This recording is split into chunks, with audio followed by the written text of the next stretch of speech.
What's going on, everyone? So, as of recording this video, it is the day before I fly out to the Galactic Championship, and that's kind of on everyone's minds. The first huge, major annual tournament with the kind of ending of season 0, I suppose, and really just solidifying the competitive league for Star Wars Unlimited. It is going to be a massive event, and well, like I said, by the time this video gets posted, it's probably already on like the finals day or day 2 or whatever it is.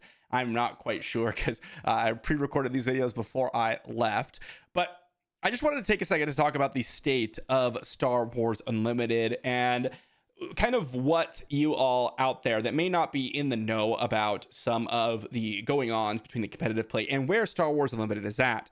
Started to see a few comments like, a lot of people are having fun. The meta is in a great spot. We just got set 5. We'll see if that's still going to be the case. Who knows? When you guys are watching this video, might be like, dude, it was 60% Han Blue. Like, it's not in a great spot. We need a ban immediately. And I might be biting my words here. But one of the big things is, is the game going to succeed? Is it going to last for a while? It's always on everyone's mind if you've been playing in TCGs for a long time, and if you've been playing a long time in just games in general. One of the big questions is the game going to die? But I just wanted to kind of express my thoughts on that. And a quick thank you to my patrons, by the way. I would not be here as long as I have been in terms of putting out as many videos as I can, because it definitely supports the channel, and it makes it so that I can invest a little bit more time and effort into the channel. And of course, all of you that are watching, it is definitely a worthy endeavor and something that I absolutely enjoy. But I still enjoy the game, and regardless of anything, I would still be posting videos, but you guys just make it so much easier to invest more of my time, which is absolutely amazing. If you look here on the screen, you'll see day 1 and day 2 of the registration. As I said, it is just before, as you can see, I'm also registered, but just before the launch of it. So we'll probably get some last minute registrations. It always happens. In fact, I have even submitted my deck list, which is due tomorrow as I'm flying out on Thursday. So I'm sure this will fill up a couple more 100 players on Galactic Championship. The actual tickets are completely sold out for the main event tournaments on day 1. So I'm expecting this at least to get a couple more 100 players. I know that some people have mentioned they couldn't get a refund and they couldn't come. So I don't think it's going to be capped at the full 2,048 players, but that is a big tournament. I actually have played in a couple of, RCQs for Magic the Gathering. I haven't played in like any huge major like year tournaments or anything like that, like a Pro Tour or anything like that. But I've played in a few RCQs when I play Magic a lot more. I've flown out a couple times, and the tournaments that I saw were 1,200 players or less typically. And so seeing this many players already is absolutely massive. The competitive scene is definitely there, and people are excited about it. Partially because of the meta just being so good, but also partially because of how FFG has handled the feedback and the direction of the game. I think one of the things that is understated, and depending on what you agree with, maybe you disagree, but one of the things that FFG has mentioned immediately as the competitive scene was just growing was they do not want to have these extreme sucky, I guess, metas that make people have unfun games. Django, Boba, both are amazing examples, but also Han and DJ and all these things that they've just immediately banned pretty quick into the setting of a set, right? Obviously, in Boba's case, it was still very fresh in the game. We hadn't even had a competitive scene at all, and Boba Fett got banned immediately after the first section of the game, which is 3 months, or the first competitive set. And then following that up, we had Django with the new set 4 cores from Jump to Lightspeed with War Juggernaut and Devastators. Boom, 3 weeks into that set, banned immediately. Didn't even last the full set, which completely opened up the set for so many different options and has completely breathed so much life into the competitive integrity and enjoyment of Star Wars Unlimited. And I've seen the opposite true. I know a lot of people talking about how they should not ban cards or it should be a last resort. And I tend to agree with that sentiment in terms of, yes, you shouldn't be going into a set with the intention of banning cards because you couldn't balance the game. The intention should be to balance as best as you can and then reserve bannings for truly egregious cases. And in most of those cases, it was.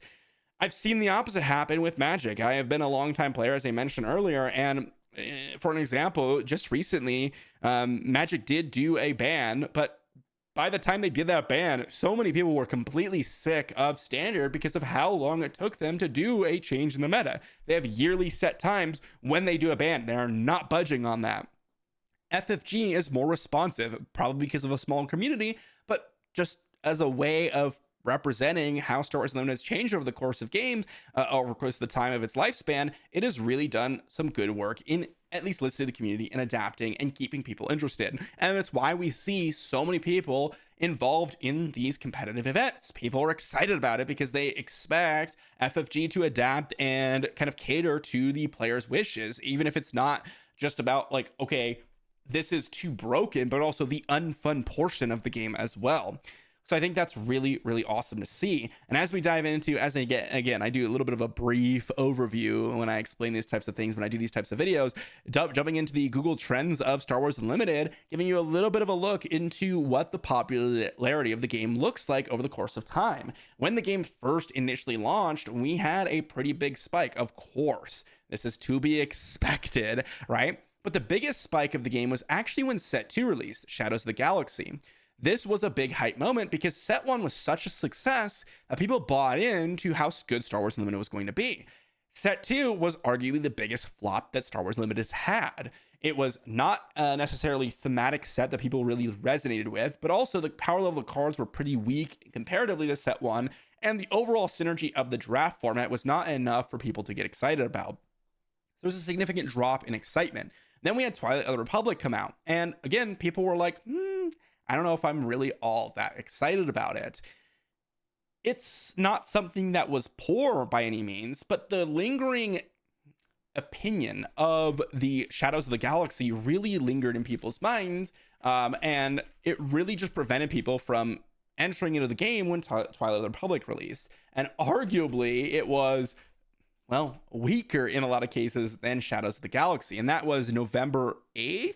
I believe. So around this point was when Shadows or Twilight of the Republic released. And you can see this dip. As with any set, it dips and then it jumps back up with the release of a new set. As you can see, it held people's excitement. The sharp drop off from Shadows of the Galaxy was because people were not interested, but Twilight of the Republic held people's interest a lot longer. It was actually a pretty solid and fun and enjoyable draft set, but then also it was a set that people were just more excited about, seeing characters that they were so used to, and a couple of leaders were pretty solid, right? But overall, pretty low powered set. It was interesting, but it still had some of the problems with Shadows of the Galaxy. Then you see jump to Lightspeed, and this is where the game really started to take off again. Now again, there was never a portion of this trend here or of Star Wars Unlimited where I felt the game was in danger. It was just that Set 1 was so successful. It was so successful, and how excited people were was really dampened by not only the lack of an exciting Set 2, but also product shortages, which still persisted during Twilight of the Republic era. Then we had Jump to Lightspeed, which, well, it was released in March. So when was that? Well, right at this peak, actually. And people were excited because they could finally pick up product of their game immediately on set release. Carbonite boosters were a brand new thing. And Jump to Lightspeed's power level was incredible. It was incredible. There are still a lot of cards from Jump to Lightspeed that are persisting today, but it also introduced some mechanics that were actually reasonably successful. Pilots in general, there were a couple of them that were actually able to be used. And overall, some leaders like Vader absolutely dominating and introducing new strategies, which arguably Twilight Republic was trying to do, right? With the token synergies. And so that was really, really awesome to see. It was a big boost, not only with the kind of cosmetic portion of the game with the Carbonite boosters, but also just the overall excitement of the set really gave a huge amount of excitement for the game. And then as weeks went by, you could see around this time, we had a little bit of peak excitement because of the Jango bans. And then we had a big resurgence because people were, again, excited about some of the announcements. And on top of that, excited about the competitive format, excited about the changes in the meta, excited about what people are looking up. What are they doing now that the bans have happened? What are we going to be doing? That's what ended up changing the, I guess, interest in the web-based Star Wars Unlimited. And then we come down to today, where we just had this spike right here, the release of Legends of the Force, which is arguably a set on par with Spark of Rebellion in terms of how strong it is and what it's doing to the game. None of the other sets here has, at least so far, and again, I don't know the full meta from set 5 because I'm recording this before the Galactic Championship comes out, but I wouldn't be surprised for that to confirm what the information that I'm working with now, which is Talzins, Force decks all over the place, a bunch of set 5 cards, decks that are like more than half set 5 cards just because of the nature of set 5, how powerful it is. And probably the most exciting thing for me, introducing more content in Legends Star Wars to the game and knowing that it's going to be there. And this spike also kind of resonated with Legends of the Force because we had a full release of the set in this period where we had spoilers happening. And I believe this was, when was Revan actually announced? I have to look this up. But I think this was May 5th.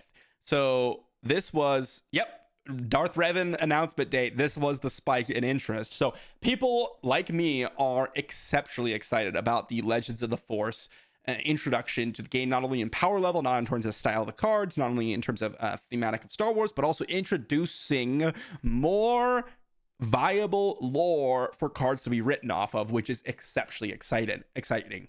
Not only that, but also the peak of excitement right now and the people searching into Star Wars Unlimited right now are obviously pertaining to the Galactic Championship. And I'm sure this is going to jump up even further for at least a little bit.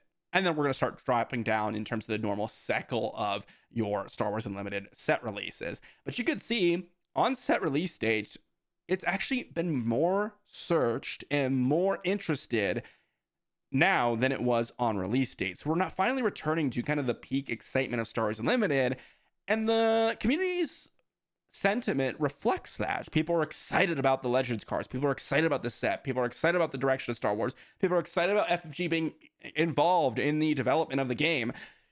And again, I might be eating my words here because we could see a Galactic Championship and it could be completely dominated by certain decks. I don't know. But one thing is true, is that the game is in an excellent spot right now. And I could see the game absolutely shooting way further ahead, especially with the next set, which is Secrets of Power. That can introduce so many different cards. I mentioned this in a couple of private Patreon streams, but Secrets of Power can introduce so many Legends cards. And things like the Sith Triumvirate, where like Traya has the betrayal aspect and a whole, insight into the wounds of the Force, and Darth Sion, how his secret of power comes from his insane pain, the Lord of Pain. And then you have Nihilus, who's like the embodiment of a secret of power, someone who doesn't even speaks in this like I don't even know how to describe it, but it is just a wound of the Force, as with all of them, and is just powered by his insane, insatiable hunger. Like things like that are up for grabs right now with the new set, and the new set is more hype than ever. And Legends of the Force was already hype, with people like me speculating that we could see Revan showing up in the set, and he did show up in the set, which is absolutely amazing. So not only is the thematic on point right now, not only is the cards and the lore kind of on theme and powerful, but also product orders aren't happening. The competitive scene, again, at least as of recording this video, is alive and vibrant, and people are excited about the future of the game. Also, FFG is committed to the game and looking like they are going to be making changes that benefit the larger community and what people are interested in.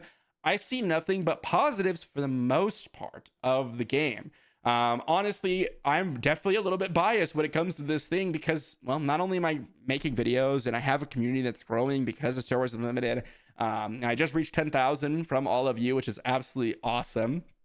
But I think genuinely, based on what I've seen from other card games, and again, this is a very surface level, it's very, very surface level research, but based on what I've seen and someone who has reflected their own data from their own channel and what trends and what we're seeing in the community, this is very promising. I have been a part of a lot of communities, not just trading card games, but mobile games, PC games, just all over the place. And I've seen a lot of the trends of games, the sentiment of the community, and this is one of the better communities and better positions that a community has been in, which is awesome to see, especially for my absolute favorite franchise in the world, which is Star Wars.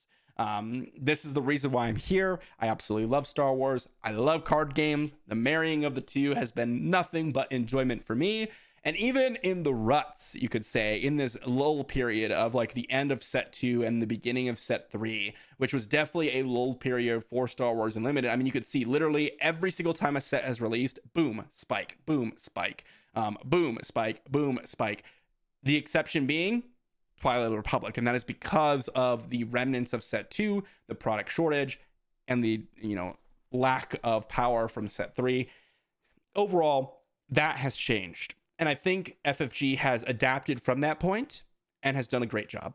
We will see how future sets go. I know not a lot of people are excited about rotation. I think rotation is going to be really healthy for competitive play, but I do see the downside for, casual play. And that could be something that is a negative in the future, but I think that's something that we really will have to see.